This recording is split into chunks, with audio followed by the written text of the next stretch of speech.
अल्लाह पर भरोसे का इंतहाई ईमान अफरोज वाकया बयान किया जाता है कि एक दफ़ा किसी जगह पर अल्लाह वाला रहता था। इसकी बीवी बड़ी बदजुबान और नाशुक्री थी, जिसकी वजह से वो साहिब ईमान सख्त परेशान रहता था। चनाचे एक मरतबा जब 2-3 रोज तक कुछ खाने को मैसर न आया तो इस औरत ने अपने शोहर को बहुत बुरा भला सुनाया। कहा कि बाल बच्चे भूख से मर जाते हैं और तू निखट्टू घर में बैठा रहता है। कुछ तो शर्म कर और कमा कर ला ताकि बच्चों की मुसीबत दूर हो। ये सुनकर शोहर कहने लगा, खुदा की बंदी, रात के वक्त शोरगुल ना मचा, मैं सुबह को कुछ मजदूरी कर लाऊंगा और जो कुछ उजरत मिलेगी तेरे सामने लाकर रख दूंगा। चनाचे जब वो अल्लाह का बंदा सुबह को मजदूरी करने गया तो किसी ने इसकी बात ना पूछी। बाकी सब मजदूर अपने अपने काम पर लग गए। जब इस बंदा खुदा ने ये हाल देखा तो जंगल में जाकर ईशा तक जिक्र इलाही में मशगूल रहा और रात को चुपके से घर में जा पड़ा के खाली हाथ देकर खुदा जाने औरत क्या तूफान बर्पा करेगी। सुबह उठकर फिर कहीं से मजदूरी कर लाऊंगा। रात को जब औरत की आंख खुली तो कहने लगी, मियाँ अब तक कहाँ थे और क्या कमा कर लाए? इसने जवाब दिया, मैंने जिसकी मजदूरी की है वो बड़ा रहीम और करीम है, इसने कल को मजदूरी देने का वादा किया है। इस पर औरत ने चिल्ला कर कहा, हमारे बाल बच्चे तो भूखे मर रहे हैं और आप वादे करते फिरते हैं। फिर सुबह को वो शख्स मजदूरी के लिए गया, मगर खुदा की शान फिर भी इसको किसी ने ना पूछा और वो मजबूर होकर इसी मकाम पर जंगल में इबादत इलाही और गिरियाजारी में ईशा तक मसरूफ रहा।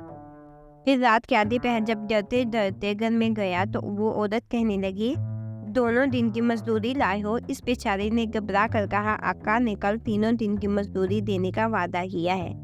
ये सुनकर औरत आग बगोला हो गई और कहने लगी, अपना भला चाहते हो तो सुबह 3 दिन की मजदूरी ले आओ, वरना अपना मुंह ना दिखाना।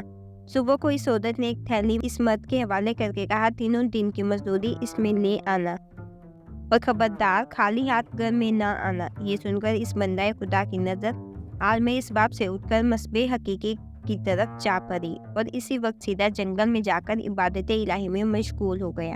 फिर आधी रात औरत के खौफ से इसी थैली में रेत पर लाया कि रात इस हीले से गुजर जाएगी और औरत की बदजुबानी से भी बच जाऊंगा। जिस वक्त घर के दरवाजे पर पहुंचे तो औरत का डर इस कदर गालिब हुआ कि खुदा जाने आज क्या आफत बर्पा करेगी। इसलिए इसने थैली डालकर वापस जाने का इरादा कर लिया, मगर अचानक घर में इसे ऐसी खुशबू आई जिसने दिलो दिमाग को मुअत्तर कर दिया और वो औरत खुश होती हुई घर से निकल आई। इस खुदा के बंदे ने इससे दरियाफ्त किया कि ये क्या मामला है। कहने लगी कि अंदर चलकर इसकी हकीकत सुनो और खुदा का शुक्र अदा करो। यकीनन तुम सच कहते थे, तुम्हारा मजदूरी देने वाला भी सच्चा है। वाकई ये है कि मैं बच्चों के खाने पीने की फिक्र में मदहोश बैठी थी कि अचानक किसी ने दरवाजे पर दस्तक दी। मैंने जाकर देखा कि एक सब्ज पोश दरवाजे पर खड़ा कह रहा है, ले अपने शोहर की 3 दिन की मजदूरी ले और अब उसको कुछ ऐसा इज़ा ना देना और इससे कह देना कि जिस कदर तूने मजदूरी की थी इस कदर उजरत मिल गई, ज्यादा करता तो और ज्यादा पाता। आइंदा इसका ख्याल रखना। और इसने मुझे ये थैली दी है जिसमें 50 दरम है। दम बदम इसकी खुशबू दिलो दिमाग को मुअत्तर कर रही है। ये सुनकर वो बंदा खुदा गिरिया और जारी के साथ खुदा की हम्दो सना में खो गया और औरत इसको शिकस्ता हाल देख कर हैरान रह गई कि या खुदा ये क्या मामला है, खुशहाली में ये परेशान हाल क्यों है। चनाचे जब होश आया तो इसने बताया, ऐ नाशुक्री औरत, हकीकत ये है कि 3 दिन मैंने किसी की मजदूरी नहीं की बल्कि सारा दिन इबादत इलाही में मशगूल रहा। रात को आकर तेरे खौफ से ये हिला कर देता था कि आका ने कल मजदूरी देने का कहा है, मगर मेरे मालिक हकीकी ने अपने गुलाम को सच्चा कर दिखाया और तेरी रात दिन की आफत से मुझको निजात दे दी। इस पर मैं जितना भी इसका शुक्र अदा